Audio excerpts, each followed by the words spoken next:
नमस्कार विद्यार्थियों। आज हम सामाजिक भूमिका से जुड़ी हुई एक अत्यंत ही महत्वपूर्ण अवधारणा भूमिका तनाव एवं भूमिका संघर्ष पर चर्चा करेंगे।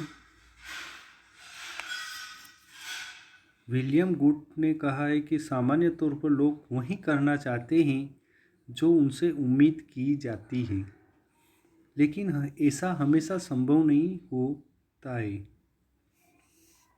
लोगों को अपनी भूमिकाओं को निभाने में कभी कभी काफ़ी कठिनाइयों का सामना करना पड़ता है। जैसे पुलिस का मुख्य काम अपराध पर नियंत्रण पाना है, लेकिन कभी कभी नेताओं या अन्य सरकारी उच्चाधिकारियों के दबाव में कुछ अपराधियों के पीछे पड़ने से उन्हें मना किया जाता है। वैसी स्थिति में उनके सामने यह समस्या हो जाती है कि उन्हें कानून के अनुसार काम करना चाहिए या अपने बड़े अधिकारियों को खुश रखने के लिए अपराधियों को गिरफ्तार नहीं करना चाहिए। भूमिका निभाने में इस प्रकार की अधेड़ बूंद की स्थिति को भूमिका तनाव कहा जाता है। भूमिका तनाव की स्थिति तभी उठती है जब कोई व्यक्ति किसी पद की आकांक्षाओं या जिम्मेदारियों के मुताबिक भूमिकाओं का निर्वाह नहीं कर पाता है। भूमिका तनाव की स्थिति उस समय भी उठती है जब कोई व्यक्ति अपनी पुरानी भूमिकाओं को छोड़कर नई भूमिका को ग्रहण करता है। जैसे जब कोई अपराधी प्रकृति का व्यक्ति सांसद बन जाता है तो उसे कभी कभी अपराधियों के खिलाफ बोलने या कुछ करने में हिचकिचाहट होती है। भूमिका तनाव की स्थिति उस समय भी उत्पन्न होती है जब एक ही व्यक्ति से एक साथ दो किस्म की उम्मीदें की जाती हैं। जैसे जब कोई स्कूल का शिक्षक परीक्षक के रूप में उत्तर पुस्तिकाएं जांच रहा हो और उस उत्तर पुस्तिकाओं में एक उत्तर पुस्तिका उसके पुत्र या पुत्री की भी हो, तो परीक्षक के सामने यह परेशानी उठती है कि अपने बच्चों को उत्तर पुस्तिका अन्य लोगों के समान ही देखे या उसे पिता के रूप में देखे। कभी कभी जब एक से अधिक व्यक्तियों को एक ही प्रकार की भूमिकाएं निभानी होती है और भूमिका के बंटवारे में स्पष्टता की कमी होती है, तो उस स्थिति में भी भूमिका तनाव उत्पन्न होता है।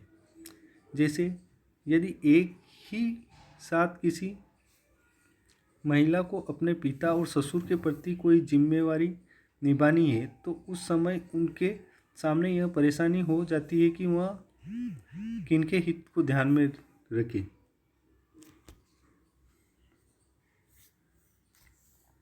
जब दो या दो से अधिक भूमिकाओं का एक साथ निभाना इतना कठिन हो जाता है कि हम किसी भी भूमिका को ठीक से निभाने में समर्थ नहीं रह पाते हैं, तो भूमिका द्वंद्व की स्थिति उत्पन्न हो जाती है। भूमिका द्वंद्व अर्थात भूमिका संघर्ष या रोल कॉन्फ्लिक्ट। कामकाजी महिलाओं के लिए कभी कभी यह समस्या हो जाती है कि वह अपने बच्चों या परिवार के लिए कैसे समुचित समय निकाले। पेशे की भूमिका एवं माँ या पत्नी के रूप में उनकी भूमिका के बीच अक्सर संघर्ष होता रहता है। भूमिका द्वंद्व आधुनिक युग की परेशानी है, इसलिए कि औद्योगिक समाज के अंतर्गत लोगों को अक्सर एक से अधिक भूमिकाओं का निर्वाह करना होता है। आधुनिक समाज में तो भूमिका द्वंद्व की समस्या कभी कभी इतनी जटिल हो जाती है कि लोगों का परिवार भी विघटित हो जाता है। कभी कभी तो कुछ लोग पागलखानों तक भी पहुंच जाते हैं। मानसिक रोगों के साथ साथ हृदय रोग का संबंध भी भूमिका द्वंद्व से जुड़ा हुआ है। भूमिका तनाव और भूमिका द्वंद्व या भूमिका संघर्ष के बीच सिर्फ मात्रा का अंतर है। भूमिका द्वंद्व भूमिका तनाव की चरम सीमा है, या यहाँ कहा जा सकता है कि भूमिका तनाव भूमिका संघर्ष की प्रारंभिक सीढ़ी है। इन दोनों के कारणों के बीच कोई फर्क नहीं है, फर्क सिर्फ कारणों की तीव्रता का है। आधुनिक समाज में लोगों को भूमिका तनाव या संघर्ष की स्थिति से बाहर निकलना बिल्कुल संभव नहीं है, लेकिन लोग विभिन्न किस्मों की क्रियाविधियों को अपनाकर भूमिका द्वंद्व को टालने की कोशिश अवश्य करते हैं, जिसकी के संबंध में हम चर्चा कर सकते हैं।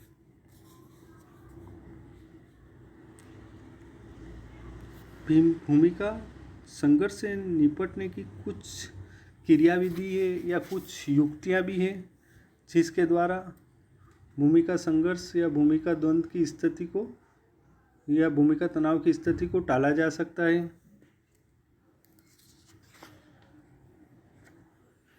चूँकि एक व्यक्ति की एक से अधिक स्थितियाँ या भूमिकाएं होती है, इसलिए विभिन्न स्थितियों और भूमिकाओं के बीच संघर्ष एवं भूमिका द्वंद्व की समस्या उठती है। स्थिति या परिस्थिति द्वंद्व या भूमिका द्वंद्व और भूमिका द्वंद्व से स्थिति द्वंद्व की समस्या अक्सर उत्पन्न होती है। जैसे कोई डॉक्टर अपने बच्चों को घर पर पढ़ा रहा है और उस समय अचानक कोई व्यक्ति किसी रोगी को देखने के लिए डॉक्टर को बुलाता है, तो उस समय उसके मन में यह प्रश्न उठता है कि उसे अपने बच्चों को पढ़ाना चाहिए या उन्हें छोड़कर रोगी के इलाज के लिए बाहर जाना चाहिए। यहाँ पिता और डॉक्टर की स्थिति या परिस्थिति में संघर्ष या तनाव देखने को मिलता है, जिसके परिणाम स्वरूप उस व्यक्ति के सामने यह भी समस्या उठती है कि इस स्थिति में उसे पिता या डॉक्टर की भूमिका निभानी चाहिए। इस तरह की स्थिति और भूमिका संघर्ष हमारे जीवन में हमेशा उठती रहती है और हम इन विकट परिस्थितियों से निपटने की कोशिश करते हैं। स्टीवन कोल ने कुछ उपायों की चर्चा की है, जिसका लोग आए दिन अपनी समस्याओं से निपटने के लिए प्रयोग करते रहते हैं।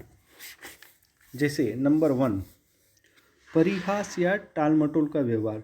जब कभी भी किसी व्यक्ति के सामने यह समस्या उठती है कि किस परिस्थिति में उसके लिए कौन सा व्यवहार ज़्यादा अपेक्षित है और जब वह किसी अंतिम निर्णय पर पहुंचने में सफल नहीं हो पाता है, तो वैसी परिस्थिति में लोग आमतौर पर एक बीच का रास्ता निकालने का प्रयास करते हैं। जैसे किसी न किसी तरह से उस स्थिति को टालकर उससे बच निकलना चाहते हैं। आधुनिक समाज में जब भी कोई धर्म संकट की स्थिति उत्पन्न होती है, तो लोग उस पेशोपेश में से बचने के लिए इस विधि का सहारा लेते हैं। जैसे कभी किसी दफ्तर में किसी अधिकारी के खिलाफ आवाज़ उठानी है, तो नेता इसके लिए विभिन्न कर्मचारियों को इकट्ठा करने का प्रयास करते हैं। वैसी परिस्थिति में कुछ कर्मचारी यह सोचते हैं कि ऐसा करना चाहिए या नहीं, लेकिन जब वे पशुपेश में की स्थिति में पड़ जाते हैं तो किनारा लेना ही बेहतर समझते हैं। इसी प्रकार नंबर 2, प्रबल स्थिति एवं भूमिका का समर्थन। यह सही है कि एक व्यक्ति की एक से अधिक स्थितियाँ एवं भूमिकाएं होती है और स्थिति एवं भूमिकाओं की अनेकताओं के कारण परिस्थिति द्वंद्व की समस्या अक्सर उत्पन्न हो जाती है। ऐसी अवस्था में कोई व्यक्ति उसी हैसियत या भूमिका का निर्वाह भले करता है जो सबसे अधिक प्रबल है।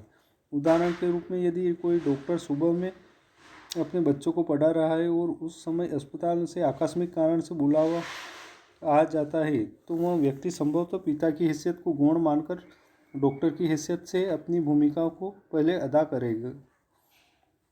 जब किसी व्यक्ति को एक से अधिक स्थितियों एवं भूमिकाओं के बीच जीना पड़ता है, तो संशय की स्थिति में निर्णय करने के समय वह यह विचार करता है कि उसके लिए कौन सी परिस्थिति या भूमिका सबसे अधिक महत्वपूर्ण है।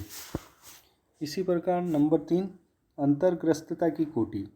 जब कभी भी 2 या 2 से अधिक स्थितियों के बीच किसी प्रकार की टकराहट होती है, तो उस स्थिति में कोई भी व्यक्ति वही काम करना चाहता है जिस काम से उसका लगाव सबसे अधिक है। जैसे यदि किसी सरकारी कर्मचारी के घर में परिवार के किसी सदस्य के साथ कोई विशेष घटना घट जाती है, तो वह दफ्तर का काम छोड़कर परिवार की समस्याओं को पहले देखना पसंद करता है, क्योंकि उस व्यक्ति का उसके परिवार के साथ लगाव दफ्तर की तुलना में ज़्यादा है। अर्थात कोई व्यक्ति पहले उसी काम को करना चाहता है जिस काम से उसका लगाव सबसे अधिक होता है। इसी प्रकार नंबर 4, शक्ति की कोटि में भिन्नता। जब एक व्यक्ति को एक से अधिक प्रकार के लोगों के लिए काम करना होता है, तो वह व्यक्ति अपने मन में यह विचार करता है कि उसे सबसे पहले उसका काम करना चाहिए जो सबसे अधिक शक्ति संपन्न है, जिसके खुश रहने से उसको अधिक लाभ है, वही काम वह पहले करना चाहेगा। जैसे यदि किसी मंत्री के सामने एक ही काम के लिए दो प्रकार के लोगों का दबाव हो तो वह मंत्री पहले उसी व्यक्ति का काम करना चाहेगा जिससे जनता खुश हो सके, क्योंकि प्रजातंत्र में जनता का खुश रखना ही उनके हित में सबसे अधिक महत्वपूर्ण होता है। इसी प्रकार नंबर 5, व्यवहार की जागरूकता। जब किसी व्यक्ति के सामने एक साथ दो स्थितियों की जिम्मेदारी निभाने की समस्या उत्पन्न हो जाती है तो वह उसी भूमिका को पहले अदा करना चाहता है जिसके लिए वह समाज में सबसे अधिक जाना जाता है। ऐसा इसलिए होता है कि उस व्यक्ति को यह मालूम है कि उसकी पहचान उसी रूप में है। कोई व्यक्ति उस काम को कभी नहीं करना चाहता है जिससे उसे बदनाम होने का भय हो।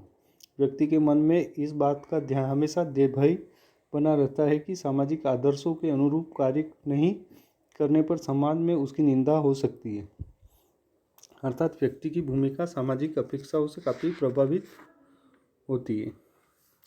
इसी प्रकार नंबर 6, सामाजिक समर्थन। जब किसी व्यक्ति को किसी विशेष परिस्थिति में कोई आचरण करना होता है तो वह समाज के आदर्शों और मान्यताओं को ध्यान में रखकर ही आचरण करना चाहता है। मसलन यदि कभी विश्वविद्यालय के शिक्षक का कोई आंदोलन होता है तो शिक्षकगण यह विचार करने के लिए विवश हो जाते हैं कि क्या उन्हें सड़कों पर उतरकर तोड़फोड़ का रास्ता अख्तियार करना चाहिए या नहीं, क्योंकि समाज की उनसे यह अपेक्षा नहीं है कि वे आम लोगों की तरह ही अपने आंदोलनों में गलत आचरण करें। कोई भी व्यक्ति उसी भूमिका को निभाना पसंद करता है जिसे भूमिका को समाज में सबसे अधिक समर्थन प्राप्त हो। जिस काम के लिए हमें कम से कम सामाजिक समर्थन प्राप्त होता है उसे करने से हम अक्सर हिचकते हैं। इसी प्रकार नंबर 7, भूमिका सेट या स्थिति सेट का घटाव। जब किसी व्यक्ति के जीवन में दो स्थितियों या भूमिकाओं की टकराहट की स्थिति उत्पन्न होती है तो ऐसी परिस्थिति में जो स्थिति कम महत्वपूर्ण है उसे वह छोड़ देना पसंद करता है। जैसे यदि किसी कामकाजी महिला के सामने कोई पारिवारिक समस्या उत्पन्न होती है तो वह यह विचार करने लगती है कि उसके लिए कौन सी भूमिका सबसे ज़्यादा महत्वपूर्ण है। यदि उसे यह लगता है कि परिवार के लोगों को समय देना ज़्यादा महत्वपूर्ण है तो वह नौकरी छोड़कर घर में माँ एवं पत्नी के रूप में भूमिकाएं निभाना ही बेहतर समझती है। भूमिका द्वंद्व या की स्थिति से बचने के लिए गौण भूमिकाओं को छोड़ना कभी कभी बेहतर उपाय माना जाता है। इस प्रकार हमने भूमिका तनाव एवं भूमिका संघर्ष किसे कहते हैं इस पर चर्चा की। साथ ही स्टीवन कोल ने भूमिका तनाव या भूमिका संघर्ष से निपटने की कुछ क्रियाविधि या युक्तियाँ बताई जिसकी हमने एक एक करके चर्चा की। धन्यवाद।